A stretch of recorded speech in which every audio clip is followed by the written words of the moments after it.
Ataquem el punt 3 del temari, anem a parlar de monomis i en aquest cas començarem per la definició de monomi per mirar d'entendre què és això. Diu que un monomi és un producte és una multiplicació entre números i lletres elevades a exponents naturals. Recordeu que els nombres naturals són 1, 2, 3, 4, etc. Molt bé, doncs anem a veure, anem a decidir si diferents expressions són monomis o no. Fixeu-vos aquesta expressió d'aquí, és un producte, 4 per x, entre números i lletres, compleix la definició, i les lletres estan elevades a exponents naturals, en aquest cas estaria elevat a 1, per tant, en aquest cas 4x seria un monomi perquè compleix la definició. Si mirem aquesta d'aquí, fixeu-vos que parla del producte entre números i lletres i aquí tenim un signe més, per tant, això ja no seria un monomi. De fet, seria un binomi, estaria format per dos monomis. Això és un monomi i això és un monomi també. Per tant, no és un monomi. Molt bé, anem a aquesta expressió d'aquí. Segurament encara no ho sabeu gaire, però si expressem una arrel quadrada en forma de potència, hauríem d'elevar aquesta expressió, el 5x, a un mig. I un mig no és un exponent natural, és un mig perquè l'índex, el número d'aquí, és una arrel quadrada i val 2. D'acord? I tot això estaria elevat a 1, per tant seria tota aquesta expressió elevada a un mig.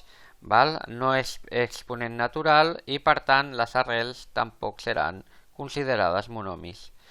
Anem a aquesta expressió d'aquí, tenim producte perquè hi ha multiplicacions, hi ha números, hi ha lletres, exponents naturals, per tant compliria la definició i seria un monomi. Anem a aquesta expressió d'aquí, si us en recordeu, quan teníem una x o un número al denominador i ho expressàvem en forma de potència, li posàvem un exponent negatiu.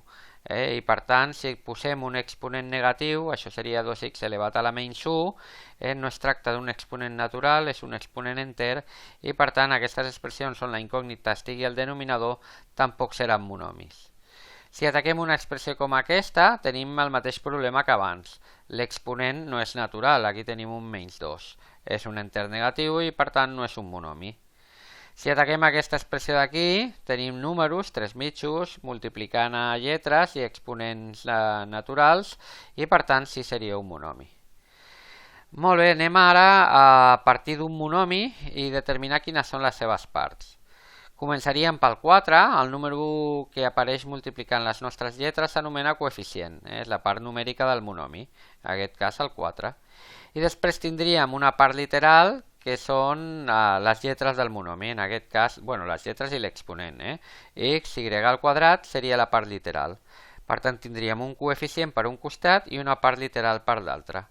Les incògnites en aquest cas serien x i y, les lletres que apareixen, i el grau del nostre monomi, i això és interessant, és la suma dels exponents de les nostres lletres. En aquest cas, això està elevat a 1 i això està elevat a 2, els hem de sumar, sumem, i 1 més 2 ens donaria que aquest d'aquí és un monomi de grau 3. D'acord? Doncs fins aquí el punt 3, els monomis, al proper punt del temari, parlarem sobre el valor numèric d'una expressió algebraica.